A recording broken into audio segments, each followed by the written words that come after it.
Bang Dezan ini merupakan salah satu pelopor di bidang teknologi, yaitu Betukang.id. Punya startup yang bergerak di bidang pembangunan ya Bang Dezan ya. Boleh dong dikenalin dulu dah nama Bang Dezan dah.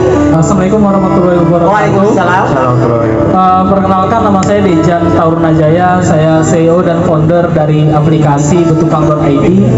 Betukang.id adalah aplikasi pemanggilan jasa tukang online. Kita ngebantu para tukang tebas rumput, teknisi AC, bersih-bersih untuk bisa dapatkan pekerjaan via aplikasi kita. Mungkin itu. Nah, keren nggak tuh? Jadi kawan-kawan yang butuh jasa tukang bisa dapat jasanya dari aplikasi itu. Dan kawan-kawan yang punya skill tukang apapun juga bisa jadi timnya gitu Bang Dezan ya. Oh, itu kan solusi untuk mengurangi angka pengangguran yang ada di Indonesia pastinya Bang Ben. Oke, kalau kita bicara soal betukang, nah jadi kalau kita bicara soal betukang, tak luput daripada konstruksi, benar ya?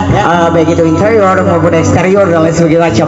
Nah sejauh ini nih, apa sih yang menjadi kendala Bang Dezan selaku CEO atau founder selama ngejalanin nih aplikasi? Karena kan ngebuat orang transisi itu kan nggak enak, benar ya? Dari tradisional ke yang digital gitu kan nggak enak. Apa nih Bang yang jadi kendala nih? Apa yang udah dialami gitu loh? Jadi manis pahitnya apa sih gitu loh? Perjalanan beliau jalankan betukang tadi. Apakah ada yang gini-gini? Maklum kan biasa kan ada juga tuh haters atau netizen gitu lah kan. Nah jadi apa nih Bang Dezan sejauh ini ngejalanin Betukang.id? Oke. Yang strugglingnya tuh ya, permasalahannya tuh SDM pasti. Nyari tukang yang jujur, nyari tukang yang memang bisa dipercaya tuh sulit sekali lah. Tapi ya itu tetap bisa kita atasi. Kita juga buat lembaga kursus pelatihan yang dimana awalnya kita mitra tukangnya tuh dia udah bekerja sebagai tukang terlebih dahulu baru kita rekrut. Tapi sekarang kita mencoba untuk buat tukangnya gitu. Jadi kita udah punya lembaga kursus, udah legal juga. Terus kita buat pelatihan. Nanti dari mereka hasil pelatihan tersebut langsung bisa jadi mitra kita. Bagaimana Bang Dezan bisa memanajemen keuangannya dari bagi hasilnya atau sebagai macam? Karena kan ini kan bicara soal teknologi, benar nggak? Nah, jadi seperti itu Bang. Oke. Kalau tukang tuh, kalau sekarang mereka kerja tuh udah nyimpan deposit duluan gitu. Jadi sebelum mereka dapat kerjaan, mereka bayar deposit. Jadi ketika udah ada dapat kerja tuh langsung kita potong komisinya. Jadi kita di Betukang.id nggak cuma di Pontianak, kita ada di Jabodetabek juga. Tukang kita juga ada di Jogja, Samarinda, Medan, dan itu rutin tiap bulan ada pekerjaan. Dan alhamdulillah masih bisa termanage dengan baik karena kita udah buat sistem gimana ketika mereka mulai kerja sampai selesai sampai pembayaran itu ada di kita yang ngelola dan ngaturnya gitu. Oh keren ya. Nah jadi sebenarnya banyak sekali nih terutama saya nih Bang Dezan ya, sejauh ini memang belum tahu malah Debi.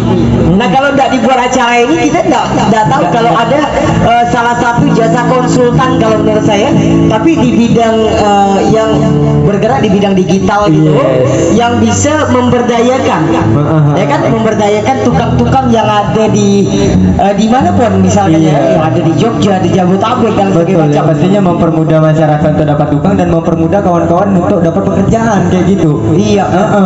Berarti itu solusi Bang ya. Wah ini kayaknya harus sampai subuh nih Bang kalau kayak gini. Kayaknya kita harus sambung lagi nih. Nah terus Bang, alasan kenapa Abang buka ini ya? Ini usaha. Oke. Saya basic pegawai sebenarnya. Sama. Saya kerja terus saya ngerasa sebagai seorang pegawai itu sulit cari tukang gitu. Kebetulan kemarin tuh sulit cari tukang jasa tebas rumput gitu. Cari di Facebook nggak ketemu. Terakhir keliling-keliling komplek lah buat nyari tukang tebasnya. Nggak ketemu juga. Setibanya ketemu tuh hasilnya nggak memuaskan saya gitu. Nah dari situ saya berpikir gimana coba saya pengen buat sebuah aplikasi yang memudahkan orang-orang seperti saya ya, PNS atau pegawai atau pengusaha yang ketika butuh tukang itu bisa ada manggil tukangnya secara cepat. Awalnya sih seperti itu. Asal muasal, asal muasal seperti itu. Nah punya nggak Bang apa ya, visi jangka panjangnya. Ini sekiranya ini bertukang ID, apakah maunya cuman seputaran obat nyamuk ini, apakah akan melebar seperti laba-laba? Walaupun jaringan di mana-mana, mungkin mana kita tahu. Mungkin ada Australia butuh tukang anu nih, macet nih, anu nih. Macet tukang ID aja dan gitu kan. Apa nih Bang, sekiranya yang menjadi goals target Abang ke depan, apakah buat tukang ID ini harus diapakan lagi? Mau diapakan lagi gitu loh? Apakah cuma udah puas dengan yang sekarang? Apakah pengen ada lagi nih gitu loh? Apa tuh? Oke, kalau Butukan.id itu visinya pengen jadi aplikasi penyedia jasa terbesar dan terlengkap se-Indonesia. Kita juga beberapa rencana tahun ini kita bakalan launching di IKN juga. Kita pengen jadi startup pertama yang beroperasi dan hadir di IKN, dan kita juga pengen nyasar ke negara tetangga Bang B.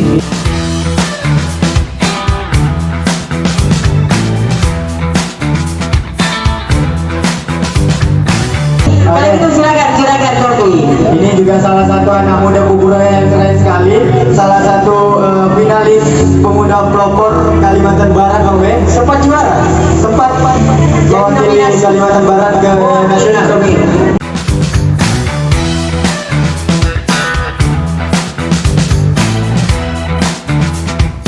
Assalamualaikum warahmatullahi wabarakatuh.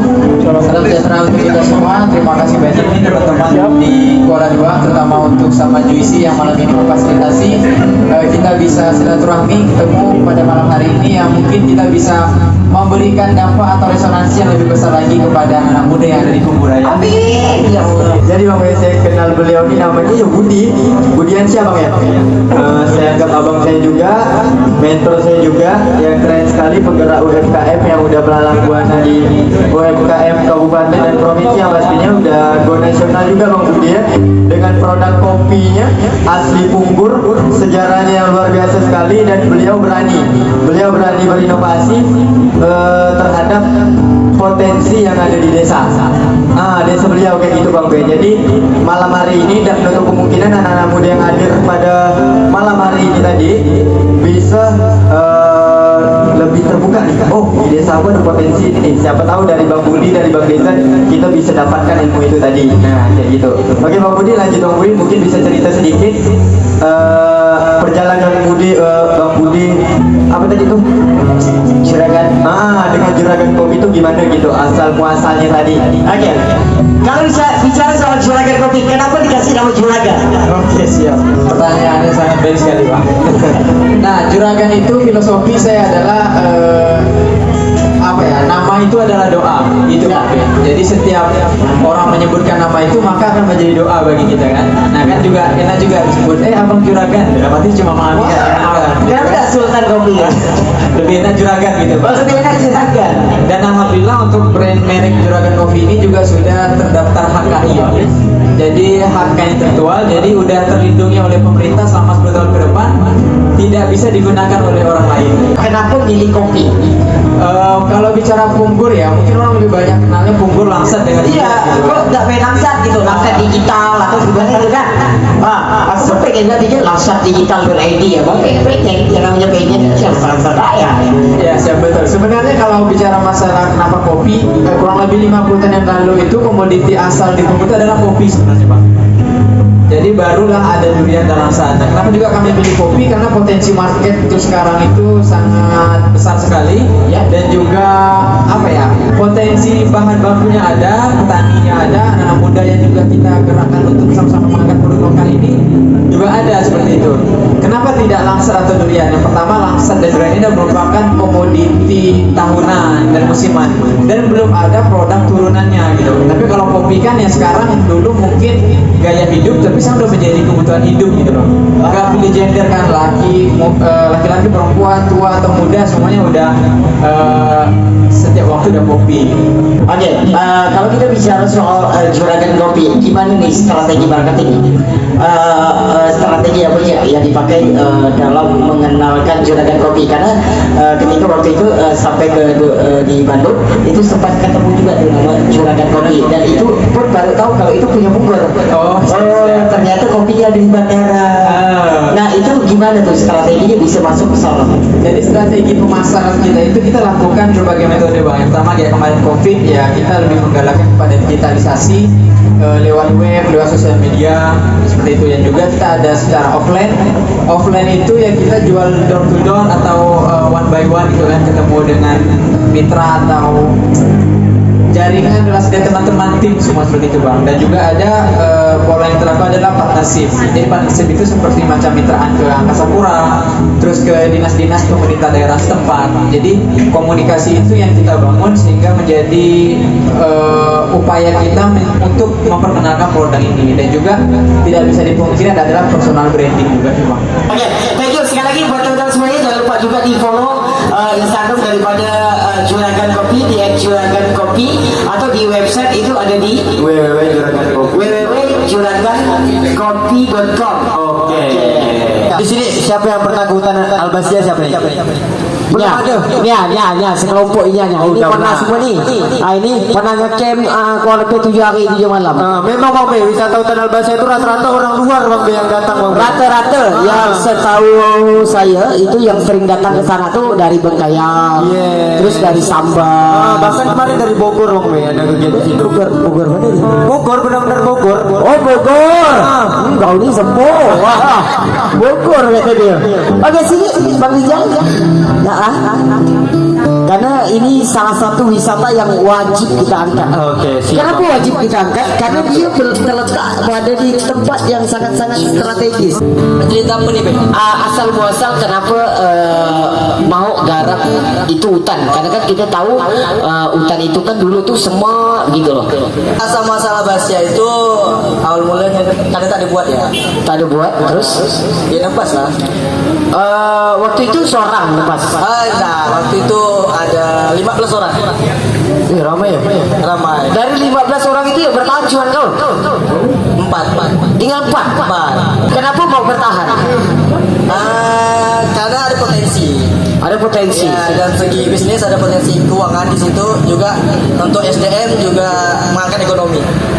Iya. Mengangkat ekonomi, yes.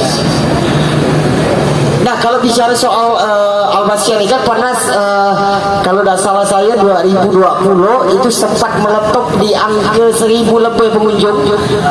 Bisa diceritakan itu acara apa tuh Bang Rijal? Oh iya. Untuk meletup 1.000 tuh Meletup. ada sekitar 10 kali. Bukan sekali. 10 kali 10 Bang Be. kali meletup berarti jackpot. Bukan. Bukan. Top. Markoto. Oke.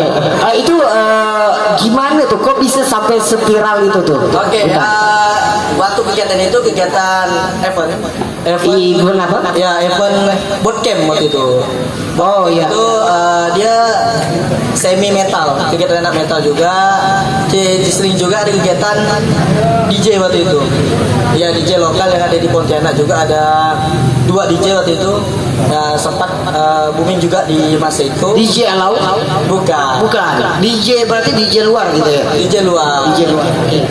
Kayak gitu. Tapi sempat meletup juga dan juga ada juga meletup waktu di event komunitas di camping. Iya, karena kita banyak meletupnya itu di camping. Oh berarti banyak kerjasama dengan kawan-kawan apa sih sebutannya? Pecinta alam. Wah pecinta alam. Banyak sekali ya berarti ya kawan-kawan KPA ya pastinya. KPA itu yang udah tahu tentang wisata hutan Albasia ya. Kalau untuk di Keburaya, KPA itu ada sekitar 30 lebih. 30-an. Iya. Itu Komunitas tuh. Komunitas KPA tadi tuh. Iya. Banyak ya. Lumayan. berarti kalau acara ini dibuat sono masuk dah? Masuk ya. Iya. Nanti kita agendakan. Oke, kita agendakan. ditunggu ya part 2-nya ya, kopi sharing part 2 ya di hutan Albasia. Juragan. Oh, Juragan. Nanti kalau bisa undang yang lain, Baby. Siap. Sponsor kopi nanti. Sponsornya kopi dan kami pun sponsor kalau acara ini. Kalau udah acara ini ya, maaf tuh mas sponsor. Bang Rijal, ini kan udah berjalan kurang lebih berapa tahun? Jalan dari tahun 2018. 2018, 19, 2020, 21, 22, 23. Udah 6 tahun ya. Kurang lebih 6 tahun, sebentar lagi dapat ijazah. Iya kalau SD. Oh iya betul. Tapi kita launchingnya tahun 2020. Oh, launching dari 2020. Oh, meletupnya. Setahun. Iya. Itu apa ya? Ada nggak goalsnya ke depan? Goals ke depan. Ya. Untuk kedepannya kita itu lagi buat wisata agro. Agrobisnis. Lebih ke agrobisnis atau agrowisata? Agrowisata. Agrowisata. Wisata itu lain wisata alam juga bergerak di pertanian dan perikanan. Ketahanan pangan berarti. Iya. Lebih tepatnya. Oke. Berarti turunan daripada wisata itu. Iya. Apa mungkin nanti ke depannya ada outbound gitu atau ada yang kayak di apa di Jogja itu yang kita dari atas ke bawah apa namanya? Memang payah aja pada ini apa coba aja pada Blank pop. Langsung betul udah tahu. itu artinya pesawat terbang dari atas ke bawah. Iya ke? Betul. Aku tak tahu. Oh, ini bukan enggak sepo-sepo benar masih. Berhubung sama-sama tidak tahu kita bertiga nih. Dia betul kan? Iya betul kan? Oke, kalau teman-teman pengen di situ kan bisa juga buat party-party ya, bisa disewa ada itu. Bisa. Itu caranya gimana? Oh ya, untuk kita sekarang untuk kegiatan itu minimal 2 minggu ada reservasi. Pakai reservasi. Iya, kan. Jadi harus reservasi dulu. Jadi enggak asal-asal muasal gitu enggak? Bisa. Berarti kalau kita full setiap minggu itu full kegiatan. Setiap minggu full kegiatan Bang Rizal. Full. Jadi setiap minggu. Oke. Kegiatan rutin itu apa aja Bang Rizal? untuk saat ini kegiatan rutin itu outbound. Outbound ya. Outbound juga ada Dari yang kampus, perusahaan mungkin. Iya. Rata-rata itu kampus. Dan yang pastinya di wisata hutan Albasia ini dia tidak cuma dipakai buat anak-anak KPA. Sempat terlintas di Instagram itu juga ada kegiatan edukasi ya Jal ya? Iya ada juga. Anak-anak TK gitu kan. Terus dipakai juga buat beberapa workshop yang ada di desa ya. Iya, ada. Salah satu pelatihan-pelatihan yang dibuat di situ gitu loh. Dan kerennya kemarin beberapa bulan yang lalu kalau tidak salah lihat postingan wisata hutan Albasia itu ada kunjungan dari Australia Bang Rizal. Ya kebetulan ada kunjungan 2. Nana mobil hambat kan? Pengunjung ini kan biasa tak sempat nak bawa nasi, tak sempat bawa apa. Ada enggak itu? Kalau di paket itu ada enggak? Saat ini itu ada paket. Jadi itu kali lagi kita pakai sistem reservasi. Pemesanan dulu. Karena tiket itu ada 2. Online sama offline. Ada online offline apa? Karena kita di zaman digital marketing kan. Siap. Itu bisa caranya untuk reservasi. Untuk reservasi itu cukup buka Instagram di situ ada link. Ada link. Itu linknya kemana? Ke WhatsApp aku. Landing page. Aku marketing nggak?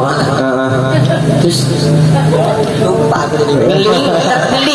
ngeling. Ya tinggal klik. Nanti di situ ada pilihan. Mau untuk kegiatan atau untuk Iya. Itu landing page gitu Pak. Udah ada pilihan. Oke. Yang terbaru tuh ada paket barbecue. Oh, udah ada.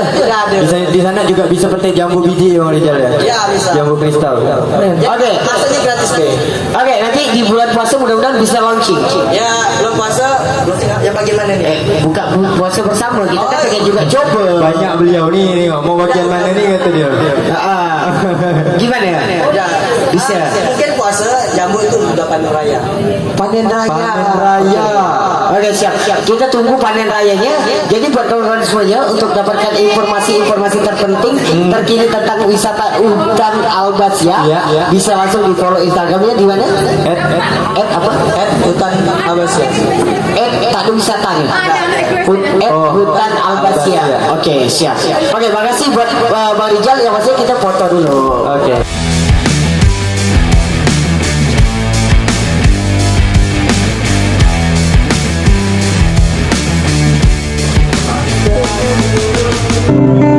Sebelumnya yang belum kenal, saya ini Amrul dari musisi jalanan yang bakalan menyumbangkan beberapa lagu untuk kawan-kawan. Tak lupa pula ucapan terima kasih kepada Sama Juice yang telah memberikan apresiasi, support, dukungan serta panggung untuk kita khususnya musisi Kubu Raya.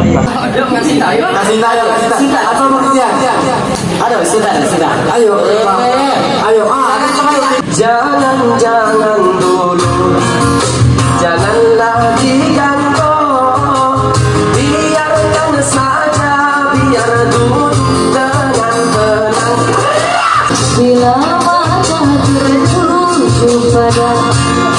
dunia caranya rasa menggoda janda janda.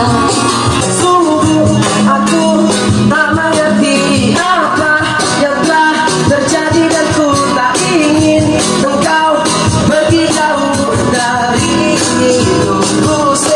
Kau tak pernah sadari betapa ku mencintaimu. Kau yang selalu aku banggakan.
Semakin ku harus melepasmu dari hidupku.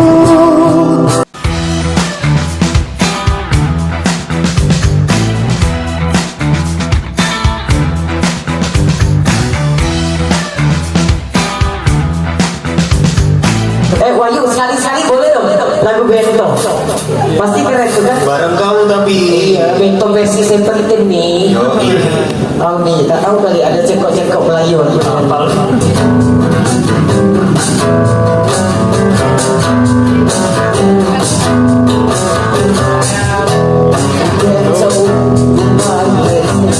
Mobilku banyak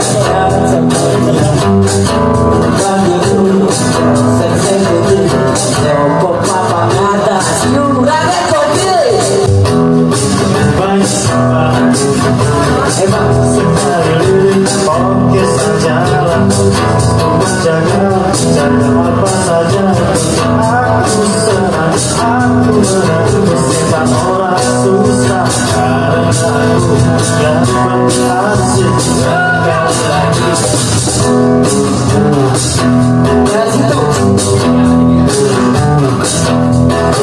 Ngomong soal moral, ngomong soal sarapan pagiku. Masih diikutiku,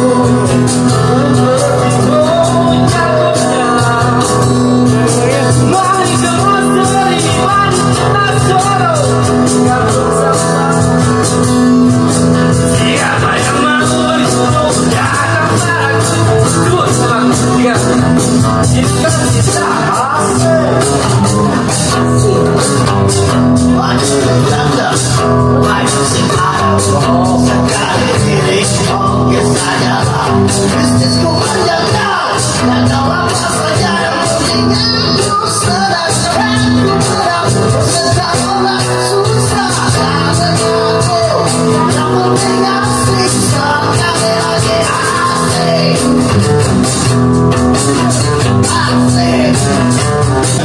yang kita baca yang bersama.